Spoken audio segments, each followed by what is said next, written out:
What day is it today? Friday. It is. It's Friday.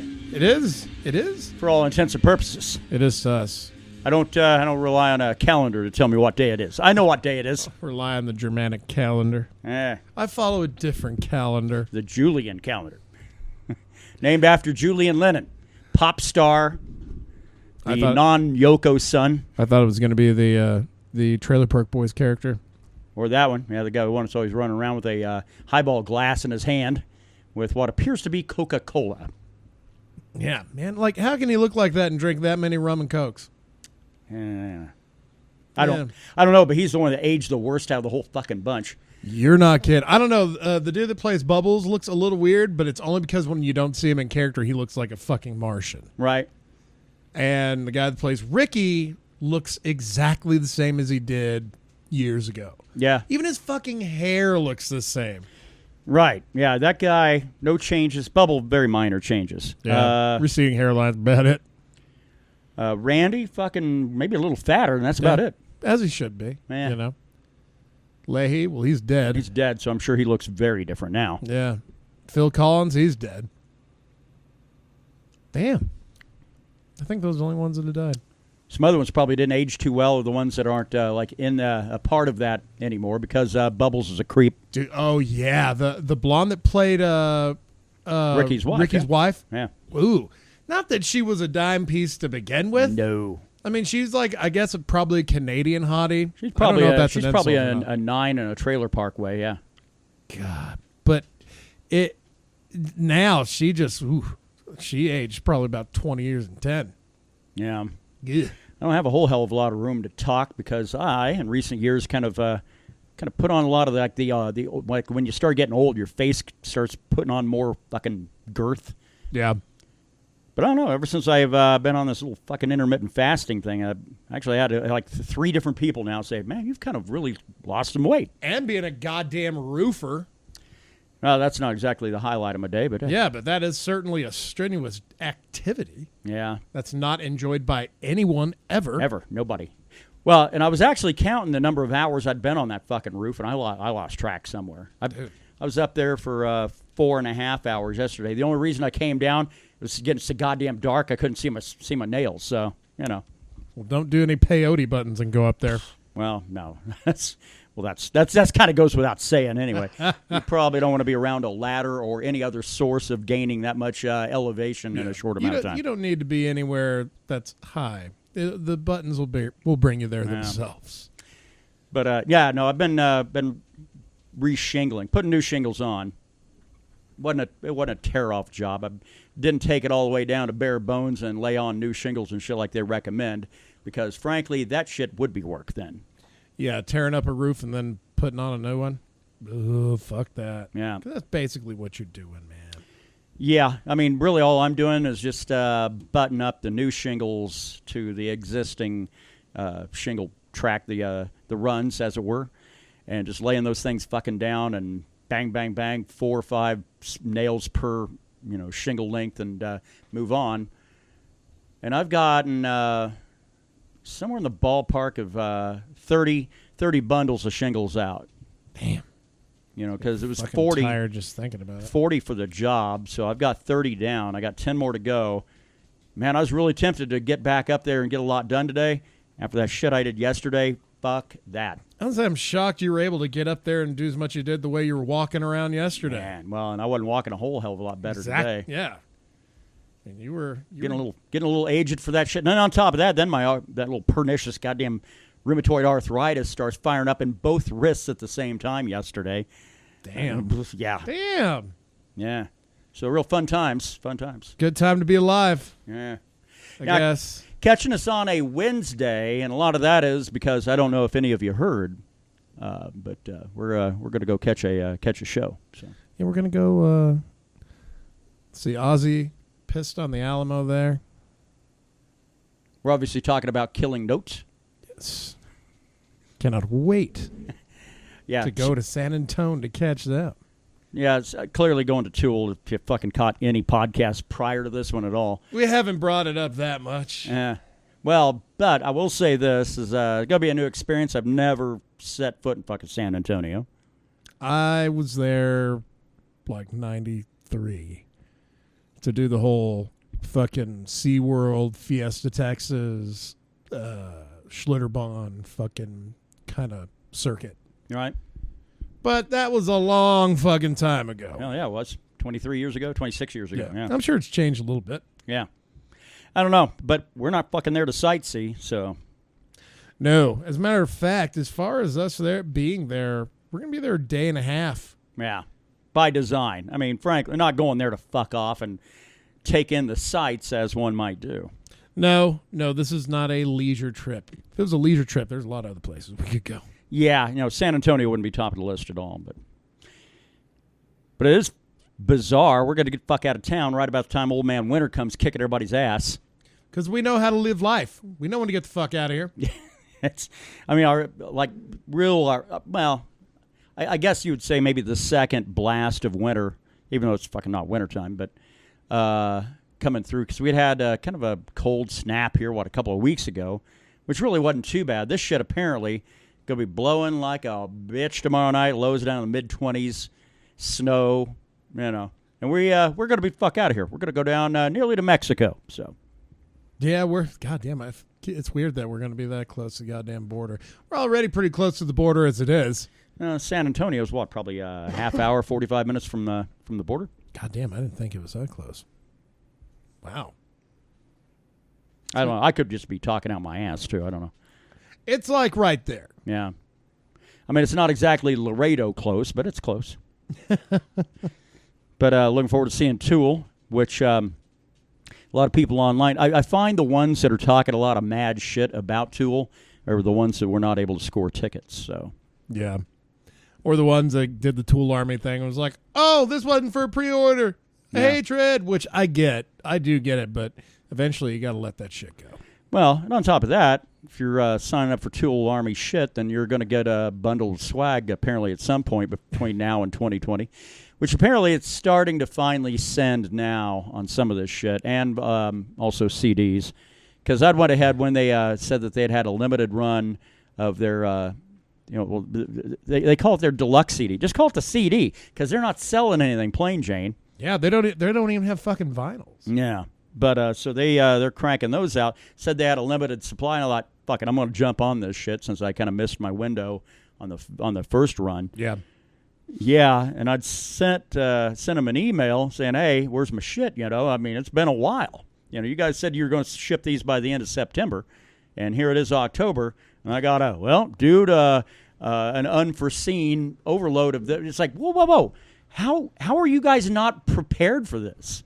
Whoever it is that's running merch for Tool needs to get fucking fired. Well, let's be honest. How many new Tool merch items has there been? Yeah. Outside of maybe T-shirts. The CD, I think, is it, because even the T-shirts are the ones from fucking prior tours. There's nothing from Fear Inoculum. The only thing from Fear Inoculum that's up there is that fucking CD. And they're getting crushed by an overwhelming load of orders for these. Get the fuck out of here. They should have been ready. Wow, people still dig Tool. Who the fuck knew? Who could have foreseen this advanced purchase insanity that we've been experiencing here? It's bullshit. I mean, with the exception of some places back east where apparently all the assholes live. I mean, every show west of Mississippi sold out in less than an hour. Again, as a matter of fact, they opened up a second one in Denver, and that one sold out in under an hour. The one in San Antonio sold out in 50 minutes.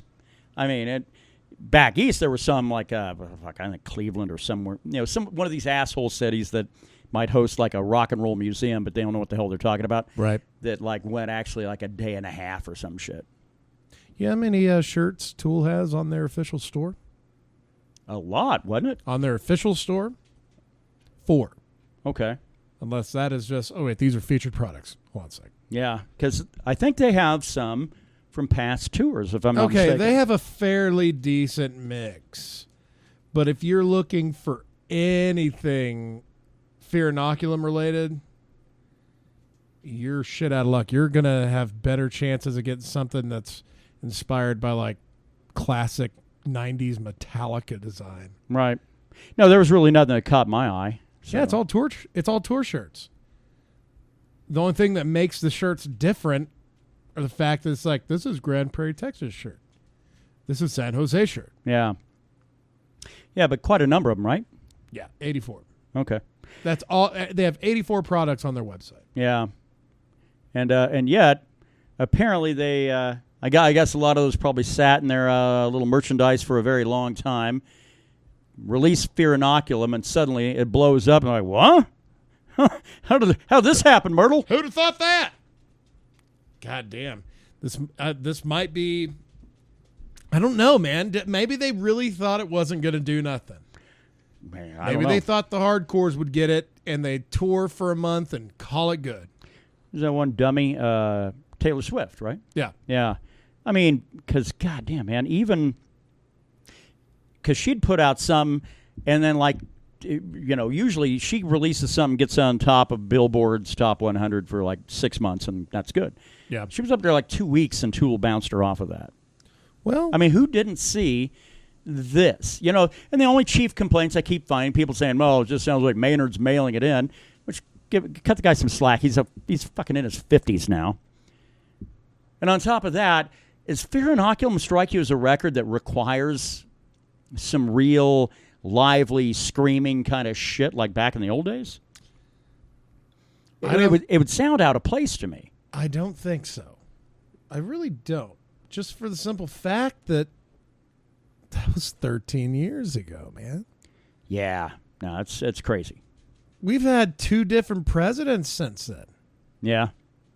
Since the last release, right? Because Bush was in office, right? Yeah, 06. 10,000 Had that days. war criminal, and then the other war criminal came into All office. these goddamn war criminals that we just keep fucking voting into the office. Man, they've got a documentary on Netflix called like the Untold Tale of American History or something like that. I don't know. Oliver Stone fucking directed it. Uh-oh. So that ought to tell you something. But, man, that basically there's not really been a good president in the United States, man.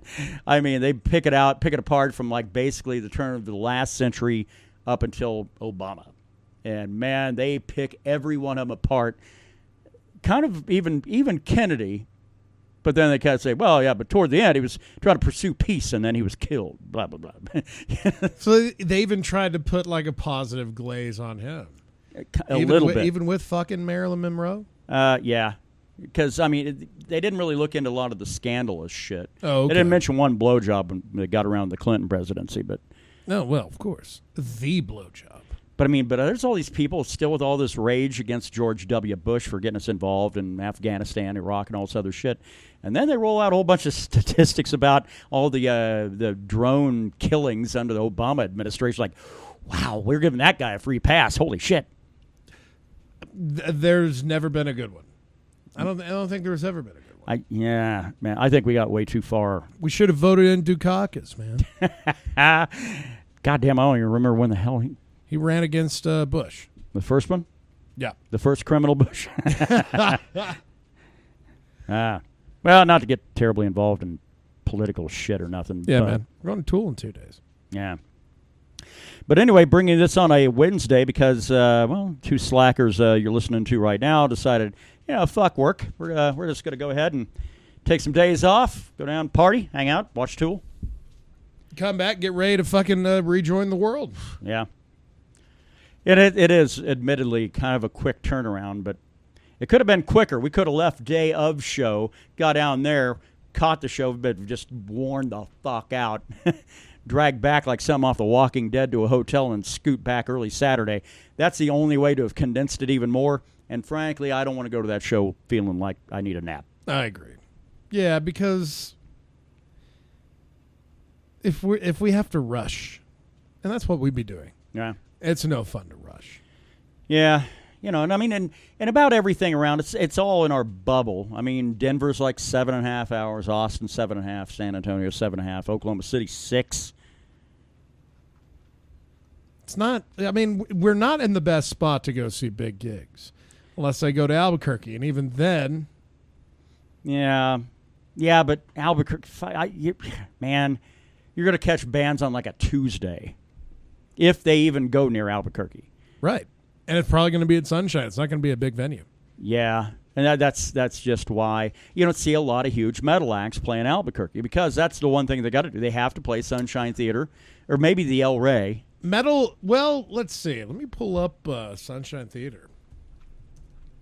Yeah, I haven't looked in a long time. Probably since, usually every August something comes through I want to see, but inevitably I have to work. I'll see something like, oh, that's cool. I totally forgot about that band.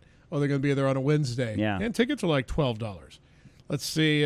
Monday, October 28th, we got Gore. Damn. I didn't realize those guys would continue on when fucking what's-his-face died. Yeah. I guess when you're a band of eccentric, artistic miscreants from Virginia, you can be replaced, even if you are the brainchild of the whole thing. The only reason I even know about that band, the Beavis and Butthead video game that was on the Sega Genesis way back when. Damn right, Beavis and Butthead. That's how I got my first taste as well. Morbid Angel on a Monday. Let's see. God damn. Reckless Kelly, now that's on a Saturday. There you go. Yeah. Well, I wouldn't call them metal at all, but no. But Kiefer Sutherland is, goddammit. Kiefer on a Tuesday. He's got a country band, right? I think it's all kind of like acoustic rock. I'm not really sure though. It's all these, man, because Kevin Costner's got a fucking band. The dude that used to be in Northern Exposure, played the character Chris in that. I fucking forget his name. He's got a country band. That's not the guy that was on My Big Fat Greek Wedding. Oh, okay. So it wasn't the guy from Dune. Corbin Burns. No, that's not right. God damn it! If only I had a small hand computer, I could access information and look it up. God, Periphery on a Tuesday. I'm actually a little shocked they're actually stopping in Albuquerque, but that band's the perfect popularity and size for a band like that. Because Albuquerque's just not going to bring the big shit, and apparently Lubbock hates metal anymore. God damn it, John Corbett. That was it. Not Corbin. Corbett. Corbett. Yeah, that's, but then the other alternatives aren't all that great. I mean, a lot of big bands are not going to hit Lubbock either. Lubbock used to be known as a good rock town. It's really not anymore. Man, back in the late 90s, even I would say the entire 2000s, it was doing really well. But then they started just getting like, hey, this kick-ass band's coming back to Lubbock. It's like, hell yeah, again. Which now with Vinnie Paul dead, it's like, oh, well, fuck, maybe those 12 times they were in Lubbock, I should have gone to one of them. Yeah. Well, and I know that like back in like the 90s, I mean, you'd always hear, like Lubbock radio would actually like buy airtime and, in stations like the one in Roswell. And that's, I would listen to the rock station out of Roswell when I was living in Ruidoso. Yeah. And you would hear, like, they'd advertise, like, shit, it seemed like a couple of times a year for 3 Doors Down. It's like 3 Doors Down was in Lubbock, like, fucking twice, 3 times a year, man. 3 Doors Down, Breaking Benjamin, 3 Days Grace, all of these bands, in this moment, they've been to Lubbock so many times that when they come back, yeah, it's great if you're a big fan of the music. It's like, yeah, fuck yeah, you'll go. But if it's a band that you just kind of dig, you're not going to go. It's like, fuck, I'll just wait 3 months. I'll be back. Well, and to go back even further in Lubbock's kind of little weird tangled history, when I was going... I'm going to get a beer. You want one? Yeah, no, I'm all right. I'll grab it. I'm a little closer to the fucking fridge than you are. You should have said, hey, asshole, I need a beer. I'm not used to that shit, Mike. But, yeah, man, back... I was still active duty.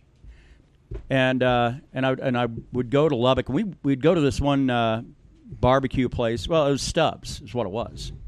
And the owner, I mean, dude, Stubblefield, that guy, a true patron of the arts, So you'd always get all these really, really good blues cats playing there all the time. And that was just my assumption was, so Lubbock is basically like a blues and rock city, far out. Nah, well... Not really. Not so much. Not now. Now, I mean, every fucking live act in that town, with the exception of probably a half a dozen, are all a whole bunch of Texas country knockoff artists, basically. Which is not hard to do. To be a good one, it is, apparently. Well, you had to make money at it, I guess. You have to be good at it. Yeah, I mean, I can recognize when fucking people have their shit together and not, but... Man, but there's a lot. I mean, I guess it's probably just really, really lucky there are venues all across that whole state that are kind of starved for talent. Yeah. You know, so then if you become a road dog and you work really hard at your craft and everything else, whether you're good or not, you're still going to be able to draw a crowd and play everywhere. But man, if you're just playing just Lubbock and that's all you're doing, that's a hard road to hoe, as they would say. Yeah, man. And who the fuck wants to hoe it to begin with? You'd be surprised. I mean, probably half that town calls themselves a musician of some kind, you know? It's like going to California and everyone's an actor. Not too far off. They do still have one good rock club remaining, and that's the Spoon. But even there, man, they get a country act in every once in a while. At least they still have that record store. Yeah, Ralph's. Fucking Ralph's, yeah. At least I don't know how that place stays afloat. Well, because you do get, I mean, vinyl never did go away for that place. That's true. I mean, even back in the dark days of vinyl when nobody was buying vinyl. They stuck it out. They were still selling vinyl, man. And then here it is, the big resurgence. We're actually on track in 2019 for the first time since like 1986 or 7 of vinyl outselling CDs. Yeah. Shit, fucking even cassettes. Now that one I don't get. Well, it's got to be the nostalgia. Vinyl is nostalgia and quality. Yeah. Cassette tapes are just nostalgia, man. Man, you play a cassette 50 times, I fucking guarantee you've degraded the quality of it. Vinyl, just keep playing as long as you keep the thing clean, keep your needle up. I mean, it's magnetic media, man. It's not built to last. Yeah. That's what the whole cassette thing is just shocking to me. I just assumed it was some asshole that was like, vinyl's picking up? Man, maybe I'll start selling cassettes. I'm sure there's a niche market for it, but nothing that's going to it's making a comeback. I found in a box of some shit I was getting ready to throw away like a year ago. I found the fucking Pearl Jam's. There's one, goddamn it, Vitalogy. I found Vitalogy on cassette. And this box opened it up, like, goddamn, I still have the cassette still in here. That's amazing. Wow. And then I looked around and I thought for a second, I went, you know what? I legitimately have no way of playing this fucking thing if I wanted to, which I really didn't, but, you know. Vitalogy not being one of my favorites at all, but. Yeah, you said that's when you checked out. Yeah. That's the one that drove me from Pearl Jam. Couldn't make it to Yield. I like the idea of Pearl Jam hauling me in with 10 and then kind of boring me with verses and then putting a Vitalogy and like, all right, thanks for the ride, guys, thanks. LJ just recently listened to fucking 10 front to back. Yeah, I do about every few weeks. But I don't think he's ever listened to the album before. He'd never listened to Pearl Jam 10. Yeah. And he's our music guy? Well, he's our metal guy. Well, that's true. That is grunge. All right. Got to bust his balls a little, right? I could be totally wrong on that. Let us know if I'm wrong. Because the way he was describing his experience with it sounded like an initial experience. Well, he kind of does that, right? Does some reviews of older stuff. Yeah. Okay. Well, then maybe that was what it was, but if not, it's hard to find a better album out of the 90s, in my opinion. Yeah. Yeah. Just don't ever hold up your hopes that, like, if that is your first listening experience to a Pearl Jam record ever, just know that is the best that they ever did. Dude, that's a shitty thing. I mean, how the hell do you go and put out your best offering right off the bat and shit just gets progressively worse? Well, then it almost seemed like they were angry. The more fans they got, the angrier they got. Well, Nirvana got so many fans it made the lead man kill himself. Yeah. So, I mean, grunge is a scary place to be when you get fucking popular. You cannot gargle with double aught. That's right. No. Are we sure it was over that and not just who he was married to? Because, well, Courtney Love. I've always felt it was murder. I mean, if you knowingly just let someone kill themselves and knowing you could probably stop it or egg them on to do it. We had a court case here a while back about a gal that was found guilty of basically telling her then boyfriend, I guess ex-boyfriend now, to fucking kill himself, and he did. Yeah. And she got in trouble. Yeah, that was a national story, right? You can get in trouble for being a fucking asshole. Yeah. Yeah, and using the defense of like, well, fucking, She didn't pull the trigger. Well, yeah, it's okay, but she certainly didn't get in the way of it either. But if you serve that fucking gun up as like a beautiful chicken pot pie on a cold winter day, and that's the last thing you need to fucking be happy, shit. Someone you love tells you to blow your brains out. It's kind of hard to argue. Right. You know, it's like, oh, well, you love me and care about me. Bye. Sit. Yeah, but you got to be fucking a little mentally unstable, too. Oh, absolutely. If someone I cared about told me to kill myself, I'd just smack him in the mouth. Yeah. Like, you bitch. Ugh. Well, it's time to part company, clearly. Oh, well, yeah. Unless the bitch slap fucking changes something. Like, that's right. No, that's when you devise. It's like, oh, you're going to let me, huh? Well, guess what? I will plot your demise. Well, now I'm going to do everything I can. I hope you die. That's it. I'll make sure you check out long before I do. Turn into fucking Ike. Ike Turner? No, a cooler one. The one that didn't really exist, I don't think. Yeah. Goddamn, you can't really make Ike Turner jokes too much nowadays because of the whole domestic violence issue. But then again, man, if you heard the weird baseball shit going on, you should be talking about the World Series, but we're not. The assistant general manager, or the assistant to the general manager, I don't know, but for the Houston Astros, apparently when they beat the Yankees on Saturday last weekend, whole bunch of female reporters are there, and the dude starts praising this Osuna guy that got the save for him and got them the win in that series. Well, this Osuna guy was suspended for 75 games last year for domestic violence. Oh. And this dude is in the locker room afterwards looking these lady reporters right in the eye, saying, I'm glad we got Osuna. Fuck yeah, I'm glad we got him. Over and over again, at least a half a dozen times. Ah, shit. And he was a guy, the Red Sox were looking to maybe hire him because they're looking around for a general manager. This guy just committed occupational suicide, man. Wow. Really? And let's be honest, not meaning to. Right. This guy just stoked that his team won, and there was a dude. That is the way some of them are trying to paint it, but one of these one of these reporters, she was wearing like purple for domestic violence awareness or something like that, and all this other shit. And apparently he'd been trolling her on Twitter. Some weird shit going on. But yeah, if homeboy doesn't lose storm of stupidity, if he does not lose his job with Houston, well, if he keeps his job with Houston, he better fucking count his lucky stars that he's still employed somewhere. And keep his fucking mouth shut. He's not gonna work anywhere else now. Fade into the ether with that job of yours. I mean, if you're an athlete, people give you a free pass. Look at Ray Rice.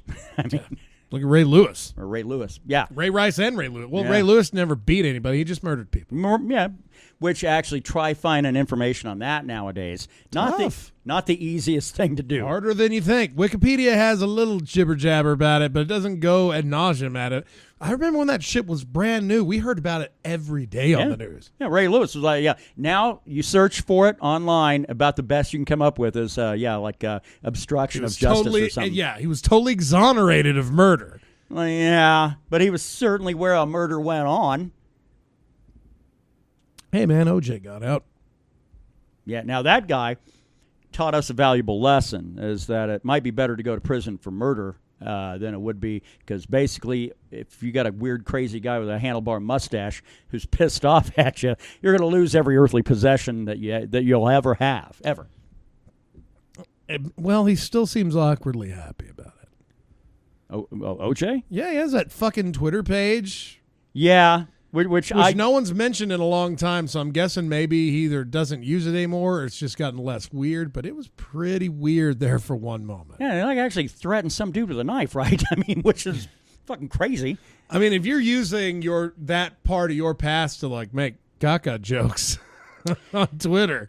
You know, the weirdest thing is, too, on the OJ thing is, and it occurred to me, I think, yesterday or day before. I was sitting around goofing off at work, doing something other than work. But right on. It occurred to me, back then, they only ever referred to it as Nicole Simpson Brown or whatever.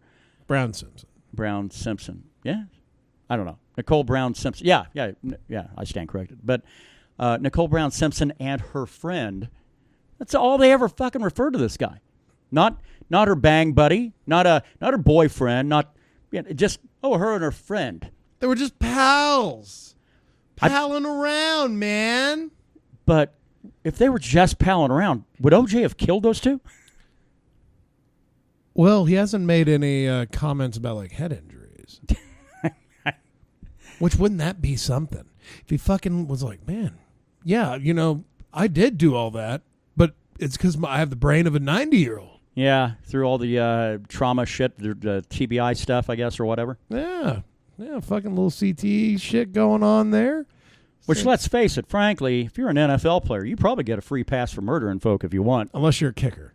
And like, well, I'm sorry, you don't have enough injuries that warrant murdering anybody. That's just going to be you being an evil person. Well, you are the European soccer player at that point. That's right. But even then, you're probably going to get away with it. Somebody gets within your zip code, then you just flop. You fall down. Like a scared writhe in goat. pain. And then, it didn't work. Get back up, back to work. Yeah. Oh, shit. Mead, Metal, and MMA podcast. Get together once a week, talk about some of our favorite shits involving mead, involving metal, involving MMA. Hope your week has been good. It feels like we just did this a few days ago. Because we did. Yeah, that's right. Because we did. It is going to be weird, though, because then it's going to be like a fucking week and a half till we do the next one. It's all right. Need a break from these motherfuckers. Yeah. Or the listeners. Oh, yeah. We need a break from you them them too. Yeah. No, it's fine. We're going to be coming up on, a 3-year anniversary pretty soon?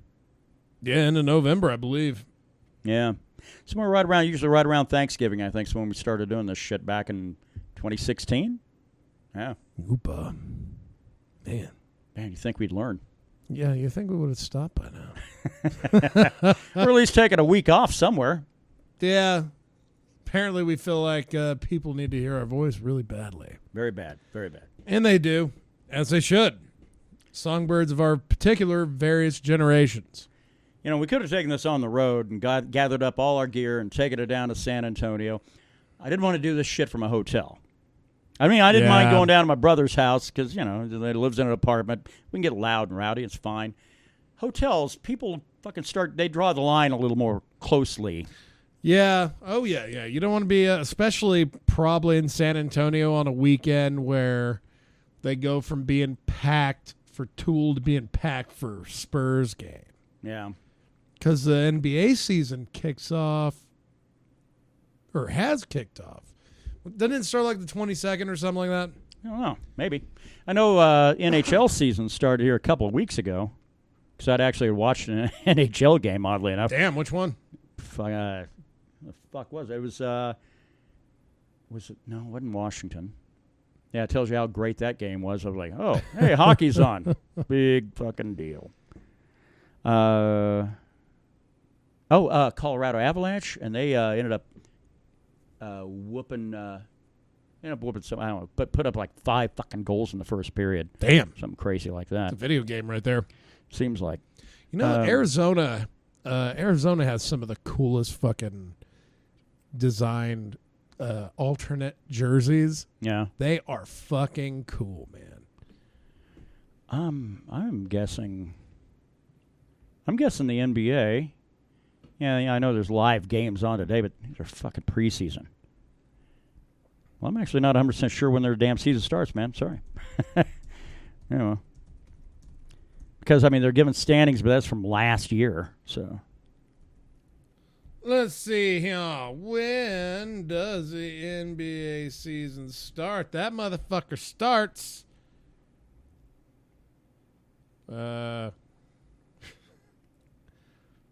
See, they take their preseason pretty seriously, so it makes it really hard to figure out where the hard start date is of their regular season began season. October 22nd. It's yesterday, yeah. I was actually right. Shit. Okay. Holy well, shit. That would explain why, actually, then everybody should have a 0-0 record right now instead of, 82 solid-ass games under the belt. Come on, basketball teams. Fuck that.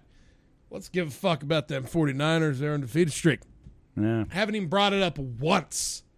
This entire fucking season started. I haven't brought it up once this podcast. I'm bringing it up now. So now you're going to go ahead and you just screw up the whole thing. That shit, they're fucking 1 win away from having a guaranteed 500 record. Right.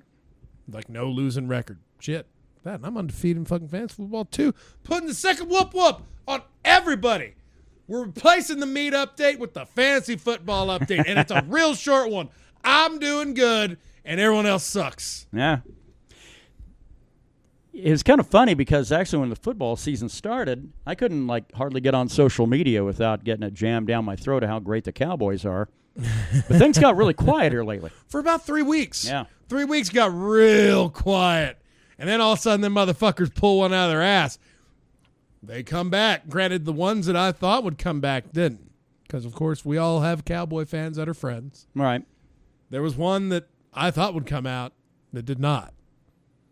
Kind of shocked me. Our friend in Florida. Yeah. Well, I think he got humbled by the 3 weeks in a row. Yeah, and then fucking getting a win and being like, okay, cool. I'm just glad we got one. Because, people like to take ownership of their teams by saying we and mine and us. And we beat them. That's funny. Let me pull up the roster real quick. Oh, where is your name? I don't see it. It's like politics now. Yeah. It's exactly like that. The Republicans beat the Democrats. We beat them. We, us. Yeah. My team beat your team. Well, and the problem I have, too, is because, back when I used to listen to podcasts, which was back when I had my Jeep, sore subject right there. Been in the shop 2.5 fucking weeks now, but oh well. But the good news is it'll probably be ready for me to pick it up when we get back from San Antonio, which means I'm putting mileage on a loaner and not on my own ride. So that means we're going to be able to take that side street into fucking Mexico. Yeah, go down and see what's going on down. Yeah. All right. But yeah, man. Now where was I going with all this shit? Oh, Bill Burr. On his podcast, he always says us and we and shit like that when he's talking about the Patriots. Well, yeah, he's a Patriots fan. He justifies it out by saying, well, I might as well because he said if they get a loss, all you assholes like depended on me. So he said I might as well go ahead and claim ownership. Do you know who's not going to bitch at me when the 49ers eventually lose? And they will. Nobody. Yeah. Because I'm not on any platform fucking, well, outside of me just saying how they were undefeated and probably ruining their entire season. I don't fucking rub it in anybody's face. I'm happy. Right. Fantasy football, I'll fucking drag your dick through the dirt. Yeah. Because that's a fucking game. Right. That's when you can finally say, we beat your ass. Yeah. Because Christian McCaffrey is on my team, and believe me, he's mine. He is all mine. And a whole bunch of weird players from all over the league. That's right. Well, it's basically just like slave trading, man, on fantasy football. God, man. Well, that's the other thing, too. And these fucking players, if they have a shitty time or get injured, they actually get yelled at by people play fantasy football. Yeah. Like, how could you have a shitty game, motherfucker? I had everything riding on this game. That's the part where it gets ridiculous. That's when clearly you're dealing with imbalanced people. Although then again, I have had people say, well, that allows me to stay pretty much locked into the whole season instead of kind of losing interest, until the postseason. But man, more times than not, fantasy football keeps me watching more than 49ers do. That's what I mean. But this year it's been like milk and honey. Yeah. I'm undefeated. My team's undefeated. Yeah. My 49ers. Ergo the we. Yeah. That's right. Fuck that. That's all right. We can say we and mine now. Yeah. God, it's just wacky. It is. It's really weird. Oh. But I've never had that mentality. I can get behind a mentality of more like I have 2 or 3 teams I really like versus just that one that's mine. Yeah. That's my team. I beat your ass. Right. It was me that did it. I'm glad I gave you a tip on a good running back anyway. So. Yeah, well, guys had a 6. He's 6 for 7 on 100-yard rushing games. Yeah. So thank you very much, Dalvin Cook. I know you're listening. I gave you the link. Well, and it's only because of the fact I watch college football, or once upon a time I used to. Yeah. And so a lot of those guys would see him at the college level, and they get drafted really early. And it's like, yeah, there's a reason for that shit. So, and he was one of them. He was like one of the bright spots for Florida State there for a couple of years. But there was a time where I had the top 3 running backs in the entire league on my fantasy football team. That's why all these people hate you. Yeah. That's why I always win. They go fuck themselves because the reckoning is here. They called down the thunder. Well, now they got it. But yet they keep inviting you back every year into their league. That's the crazy thing. Well, after this one, I'm not coming back. Unless I lose, then I'll be back. Got to get that one. I got to get one more in me. What, a win? Championship? Yeah. Because you didn't win last year, right? No, but since 2013, I have 2. Well, ain't bad. What, out of 6 years? There was 1 year, did around 13, 14, 5. 2 of the 5 years we've run, I've gotten a championship. But if I can get a third, then I'm just gonna be like, I'm done. Off, especially if it's like all undefeated. I just dust everybody like the little shit sippers that they are. And why stick around? Yeah, I'd rather just go do like auto draft stuff. Okay, I'll seriously shut up about fantasy football now. I'm gonna bump it to metal because I've been reading the story. The Mead update this week. We've got Mead. We have we got it. One. We've We got drank Green some. Man. There it Thank is. you, Ruben. Yeah. By the way, Ruben Gonzalez picked up a bottle. Yeah. So I'm sure that ball is fucking gone. Oh, fuck yeah. By the time he got home, I bet. It better be. All right, but yeah, that's the Mead update. So imagine like, Tool concert's over, right? Yeah. We're just basking in the glow of that shit. We're like, hey, man, we want to get a picture. I want to get a picture of us in the backdrop like the epic stage a Tool is used. So you go up to a gentleman. Which they kind of frown on, right? Well, this is after the show's over. Okay. This is when everyone's clearing out. This Gotcha. is just a final memento of the post-game carnage that fucking remains after Tool. Because that shit is like definitely on every ticket. It's like no audio or video devices allowed. Which, guess what? There's going to be audio and video devices fucking there. There always is. So you go up and you see this older gentleman. You're like, sir, would you mind taking my camera phone and snapping a picture of me behind this epic backdrop of a concert of a band that I haven't seen in 100 years? Ne'er what I thought would see again. And the man does it. And then you get your picture and you're like, oh, fucking kick ass. And then come to find out that the man you asked to take a picture for you is fucking Eddie Van Halen. Oh, and you didn't kick him in the dick. Apparently, kid did not even realize who he was. Good. That's all right. And Wolfgang was there too, apparently. And like, here's the thing, and I don't know why it just kind of makes me like, yeah, we know he's Eddie Van Halen, dude. We get it. We get he's the man. But like, he's in the back fucking taking a picture of his dad taking this picture. Like, man, kid has no idea, bro. Yeah, which actually, for nothing else, if you don't know Eddie Van Halen for being the guitar player that he was and influencing the entire 80s rock genre, you got to know him for like the way the shitty treatment he had of Michael Anthony, the bullshit he pulled off with Sammy Hagar. The Van Halen family, not good people, man. And the chicanery with Gary Cherone. Well, yeah. I mean, let's not forget that motherfucker. Everybody's been in that band that didn't have the last name of Van Halen. they fucked him over one way or another. Yeah. Funny thing is, they all, well, except Gary Cherone. I don't know what Gary Cherone's been doing lately. Probably just playing more than words over and over again to people. Well, here's the problem is that the Michael Anthony thing and the Sammy Hagar thing. So Sammy Hagar went out, put out his own tequila, Cabo Wabo. It's okay. It's not bad. A little trashy. A little overpriced for what it is, but it's fine. I mean, shit, Conor McGregor puts out proper 12. What are you going to do? I'd rather have Cabo. Yeah. Yeah, same here. And Michael Anthony put out a line of hot sauces. I mean, matter of fact, one of them is kind of clever that he couldn't get Trader Joe's to carry it because it said, so hot, you'll need 2 assholes on it. So, God damn it. I can appreciate that. But yeah, but fucking don't people have sense of humor anymore? No. Put it where the beer is. But the thing is that the speculation is that what got Eddie so pissed off at both guys in separate occasions was because of the fact that they were marketing themselves and things outside of the band. It's like, yeah, we not only want your talents as a musician, we want everything to be directed toward this band, which is named after my last name. You know? Sounds like Metallica. Sounds like what Hetfield did to Jason Newsted.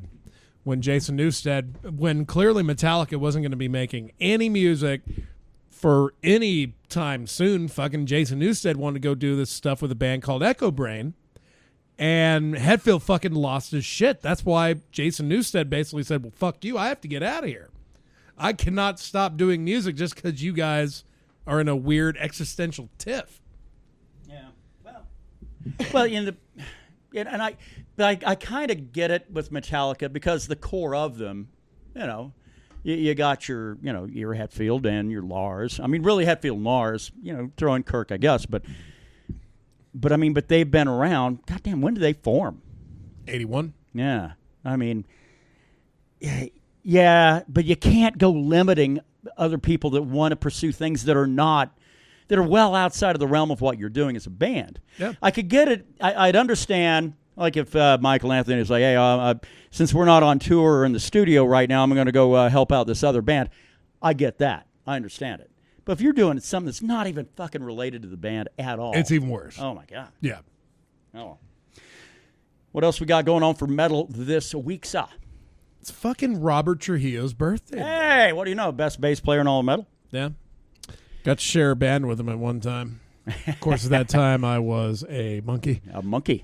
Back when chimpanzees. Back in the age of... What the fuck? How does that line go from Beck? In the age of chimpanzees, I was a monkey. Yeah, there it is. The song Loser. Well done. Yeah. Well done. Yeah, Robert Trujillo. See, now I would know, some of you go, wait a minute. What are you talking about? Justin Chancellor, clearly... Yeah, but that's contingent on you counting Tool as a metal act. Yeah. And it's funny you mentioned that. Danny Carey in an interview yesterday said, I've never viewed Tool as a metal band. They're so... The thing is, I don't really... I mean, they got riffs. They have fucking heavy guitar. Yeah. But metal, they're not. They are way more prog than they are metal. Yeah. They're prog something. They're prog Tool. Yeah, because who else is cranking out music like that other than bands that try to put off get the same success that Tool had based on their model? They've basically fucking made their own genre, and all those bands are all done with the exception of Lucid Planet. Yeah, Richelieu's no more.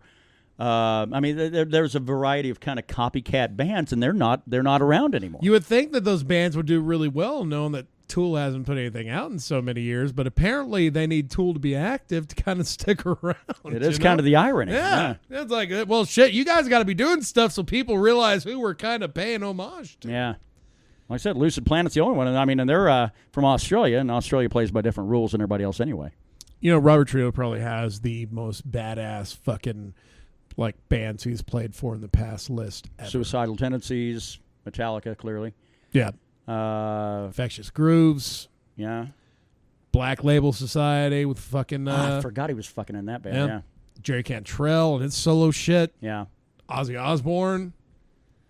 God damn, man. How many more juggernauts can you fucking play for? Yeah. God. And they cover so many different things. And with that, Native American background or something like that, the dude doesn't look like he's aged in 20 years. God, yeah. What is that? He's 55.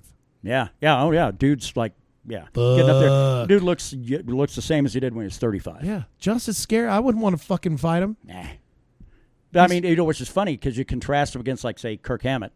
Which that guy beat the shit out of Kirk Hammett. Kirk Hammett looks like an old lesbian now. Like a gal from Orange is the New Black, an extra of that. Yeah. Funny thing is, I never realized that Weird Al Yankovic, Robert Trujillo, shared the same birthday. That's kind of cool. Yeah. Now, Weird Al fucking turned 60 today. Whew. Man. Yeah. Weird Al, of course, not metal, but god damn it, I love that man. I didn't realize he was still doing anything after the 80s. But oh god, man! He actually finally got a #1 hit. Yeah. In 2000, let's see, I was fucking around with that broad in Clovis. 2006, something like that. But was it still a parody song, or was it? He the Riding Dirty song. Right. Yeah. He did the White and Nerdy song. Oh, okay. That was it. Fucking people were like, "Oh my god, what is this?" I'm it's a fucking guy I've been listening to since I was 8. Yeah. And people just finally gave him this comeuppance, man. I remember back when I was a teenager, I had a nephew that was really big into Weird Al Yankovic, and I'd kind of turned you on to one of the tracks. It was "Nature Trail to Hell." Yeah, which I pride myself on being like a fucking Weird Al kind of guy. I love the man, but as far as the deep cuts on the albums, there are a few out there I've probably never heard, and "Nature Trail to Hell" is one of them. Not. Oh yes, of course. It's like asking a child if he wants his mother.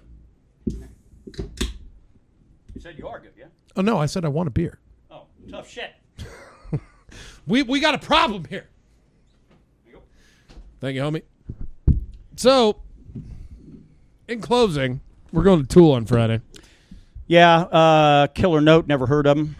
God, we might actually want to give that a fucking listen tonight. Maybe just I mean, it was That's fine. one thing I don't mind dipping my toe into. Yeah. I'd like to have an idea. Because I don't think it's going to be you're opening for a band. That's why people are there. I mean, it's all right that when we went to Alice in Chains last year, Starbenders, I had no expectation. And so those expectations were kind of exceeded a little bit, considering I wasn't there to see them, but yeah, they were surprisingly great. Yeah. Killing Note, I might want to see what the fuck we're in for, actually. Oh, okay. Never mind. I thought it's like, man, I typed in Killing Note band and all that popped up was like anime videos. Oh. Am I getting the name wrong? I have no idea. I could be. I don't know. But yeah, man, opening acts. How many times have you been to a show and the opening act was maybe actually better than the main act? Funny thing is, there are rare ones that I've been to where I didn't know who the opener was. Killing Joke. Sorry, shit. Yeah. Killing Joke. Yeah, not Note. Joke. Note Joke. Killing Joke, I've actually... They've been around for a while.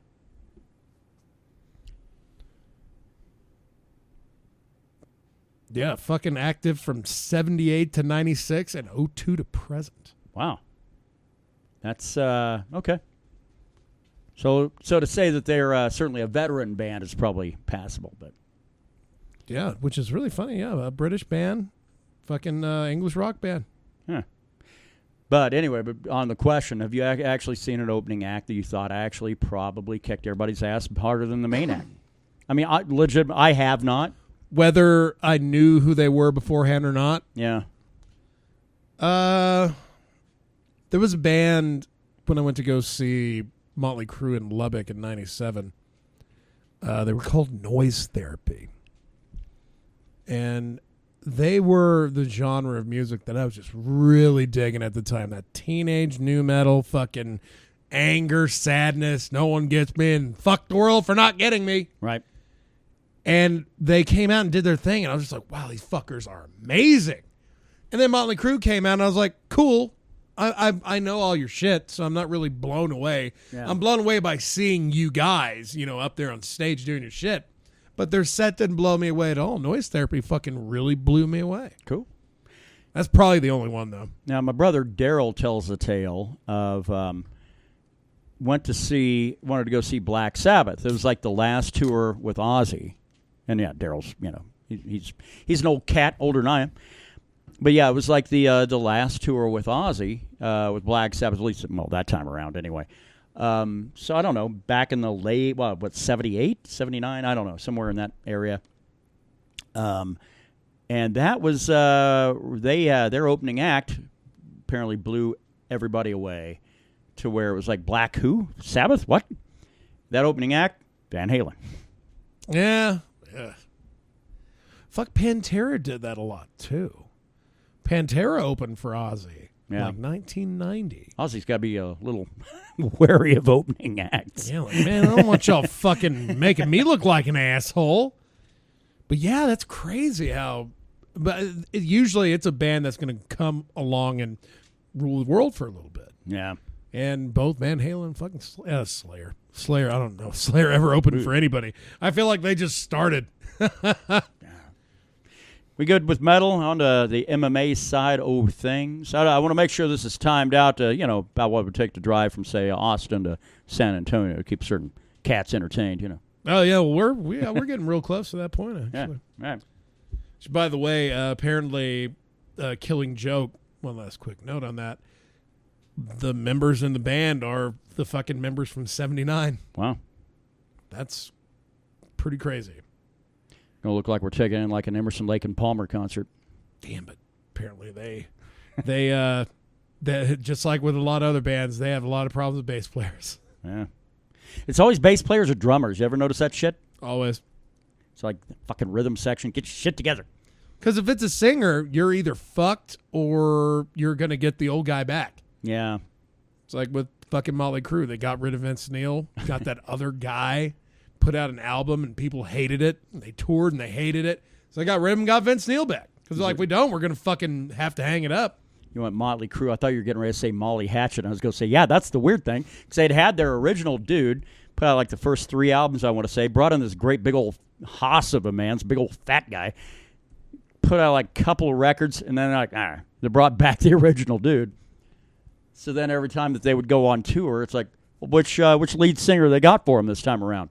Because apparently it's kind of a rotating door there. Yeah, no shit. And it's rarely a guitar player, but when it is, well, it might be 2 assholes running the band, causing it, and that'd be, of course, Kiss that we're referring to. Kiss or STP. Well, no, that's a singer. That's a guitar player to bass player. Yeah. Yeah, I know, but I mean, brothers still. Right, but Gene Simmons and Paul Stanley firing Ace Frehley, of course. But yeah, did Peter Criss just bail? There was some weird bad blood. They didn't want Ace Frehley or Peter Criss playing with him at the Rock and Roll Hall of Fame, which fucking, as we discredited that shit last week anyway. But yeah, I mean, frankly, who cares? Yeah, you know, Conor McGregor has a presser in fucking Ukraine, or apparently has had it. Because it was Thursday in Moscow for Proper 12. Oh, he's doing a press conference for that. Yeah, he's apparently claiming that the UFC is they're the ones holding him back from fighting. He says he's tried to volunteer to get put on different cards, and the UFC always says, "No, hold on, we're working on something else." Well, that's what happens when you're asked, "Don't fight," and they move on. I guess. Although it would be handy if, like, he'd stop getting, like, I don't know, sexual assault allegations thrown against him. Yeah, fucking dude had another one, didn't he? Yeah, second one. Now, part of that, I don't know, man. I don't know if it's just because chicks know the amount of money he's got in his bank account, or if this guy's just legit doing some shady shit. Well, you don't hear about Henry Cejudo getting fucking sexual assault shit on him, and that's the one guy you figure would happen. He's creepy enough to suspect that. Let's see what we fucking got here. Faber's fight. Next fight's been announced. Uriah Faber? The one and only Butt Ched. The retiree? Yeah, who came back, won one fight, and everyone's clamoring for him to get a title shot. I don't get that, man. Because people are sycophantic when it comes to being a fan of Uriah Faber. Well, just like being a fan of the Patriots. You're going to suck that cock, man, when they do good. I guess. But the problem I have is how fucked up the 135 division is with Henry Cejudo at the top. Because, frankly, man, that used to be one of the strongest divisions in the sport.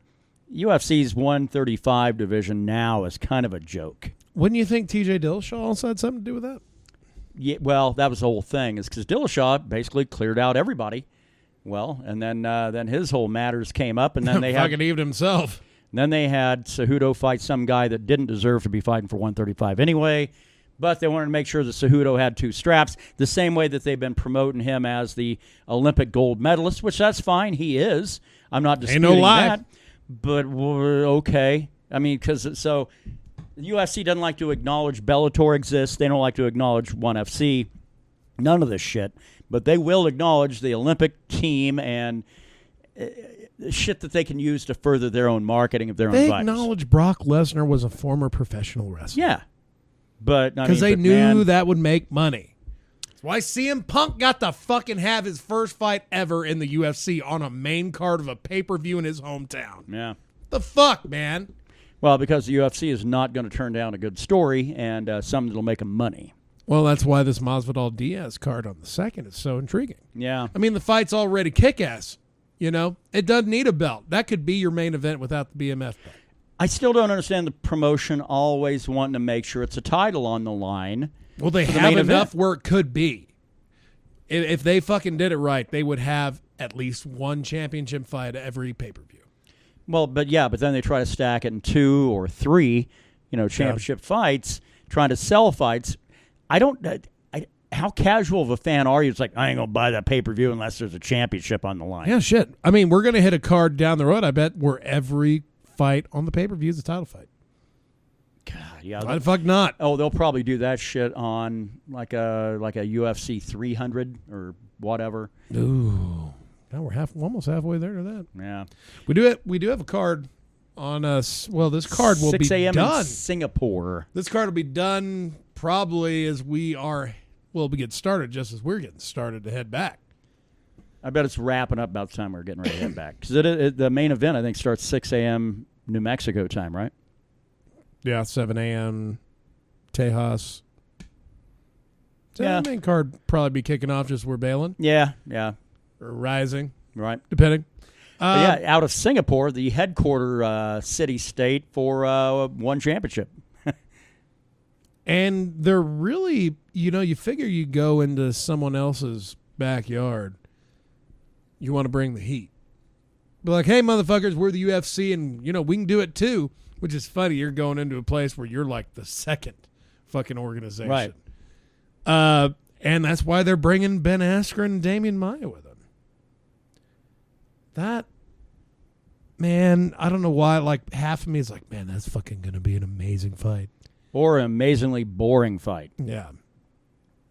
I mean, Askren's never really been known for, like, well, I don't know, maybe he has been known for boring fights. I got to admit, I'm not really fucking all that knowledgeable or interested in his past probably 16 fights. Askren's really good at laying on people and working in an occasional shot here and shot there, elbow here, That's his style of fighting. He's actually more boring than fucking Khabib. Yeah. And we got Damian Maia, who, unless he knows he can fucking dominate you these days, he's going to be very careful. Too careful. I mean, Damian Maia at 170 is still pretty kick-ass. Right. And I'll always be a fan of Damian Maia. He's one of my favorite Brazilian fighters.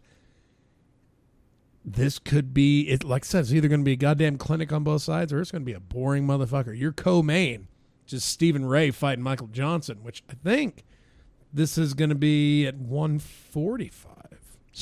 Stevie Ray, the Scotsman? And Michael Johnson. Yeah, it's going to be a featherweight fight. Wow. Because Michael Johnson's normally 155. Right. So Michael Johnson's coming down in weight. Yeah, I don't know if I like the idea of that because that guy had a struggles at 155. If he's trying to translate that into wins at 145. 145, I would say, is every bit as stiff as the 155 division. Let's see. Actually, he dropped down. He fought Darren Elkins at 155. He lost 3 in a row. Would have been fucking 6 in a row if he didn't beat Poirier with knockout. That's really what fucking put him on the map, was him knocking out Poirier. Yeah. Then he lost 3 in a row, bumped down to 145, beat Andre Touchy-Feely, beat Artem Lobov before he fucked off to bare knuckle, and then Josh Emmett happened, and he's still going strong 145. But man, 19-14. He's 33. Yeah. Got to figure something out. Well, he's making the Reebok money, but that's not what the fighters are in it for anyway. But. Yeah. It's like, well, you're just getting the money that, you're just going to get based off tenure. And that Reebok deal will expire next year? 5 years starting in 2015? Yeah. Shit, yeah. Do you think they'll renew it? I don't. Probably. I think the UFC likes to have that control over their fighters. Probably right. I don't know. Anything else on that card that's worth mentioning? Let's see. We got... Nope. If the co-main is Stevie Ray and Michael Johnson, it's clearly it's going to... You got Benyil Dariush on the card fighting good. Frank Camacho. And at one time, I thought Dariush was there to really kind of take over that division. But outside of that, man, you're getting a lot of people I've never heard of. Well, there probably might be big names in Singapore. Potentially. I don't know. Yeah. I'm just going out on a limb with that. They still cane people in the ass over there? Is that Singapore? Yes. Singapore cane. Yeah. They've been using it in pro wrestling for many years, ever since that kid from the U.S. got caned in the ass for, what was it, graffiti? Something like that. God damn, that was Singapore, wasn't it? Yeah. I thought it was caned in the feet, wasn't it? No, I don't know. I mean, I always assumed it was in the ass. They like whack you across the bottoms of your feet so then you're fucked and can't walk for days.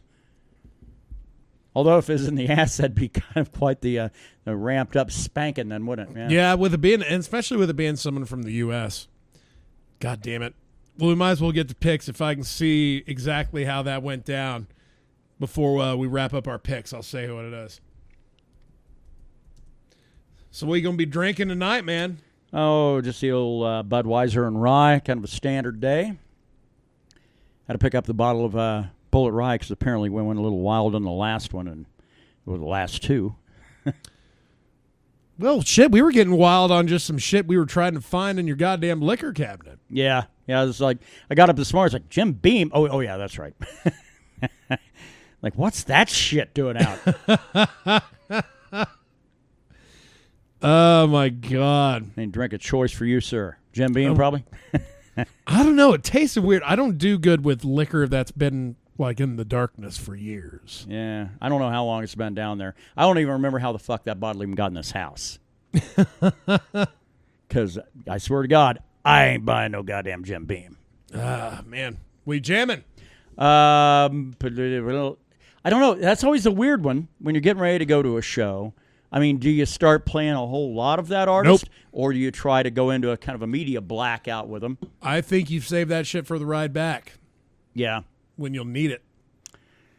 Probably right. Yeah, I don't know. That's why I'm picking A Perfect Circle.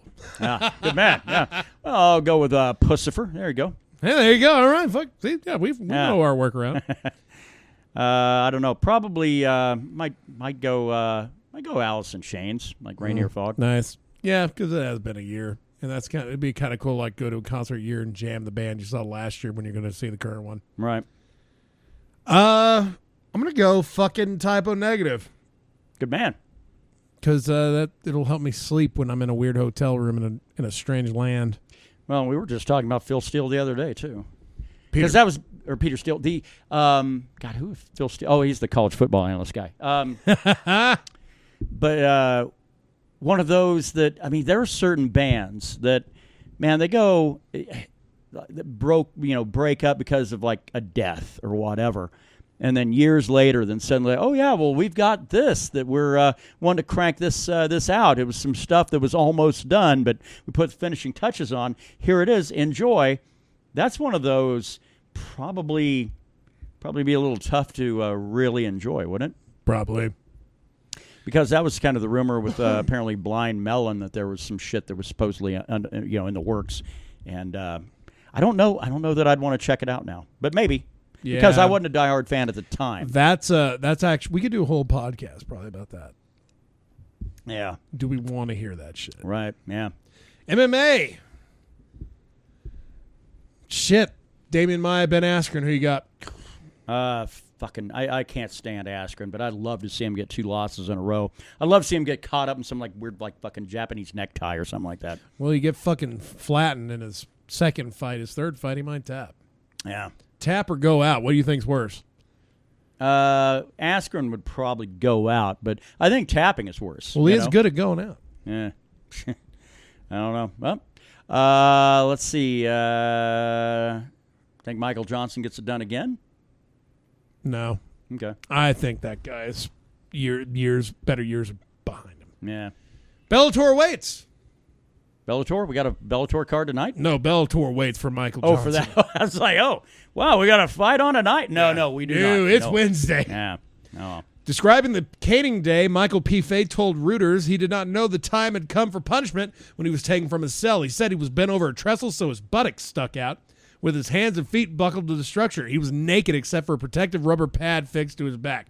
The flogger, a doctor, and prison official was also present. Goddamn. Got whipped in the ass 4 times. Damn. Imagine that. It's like, what do you do for a living? I'm a flogger. Well, shit, in Vegas, you can actually fucking make a living off that. Being a flogger? Yeah. They like that hardcore shit over there. Of course, you're asking for it and want it bad. Yeah. You're not fucking a teenage child graffiti in Singapore. Yeah. Oh, well. Shit, let's go ahead and get things wrapped up. Get the fuck out of here, and maybe we'll be in a rosy mood next week. Only one way to find out. Well, yeah. Maybe not listen to this podcast and listen to them back to back. Hey, there you go. It could be amazing or sad. Who knows? All right. Anyway, hope you fucks have a great week. We'll see you again right after Halloween. Woo.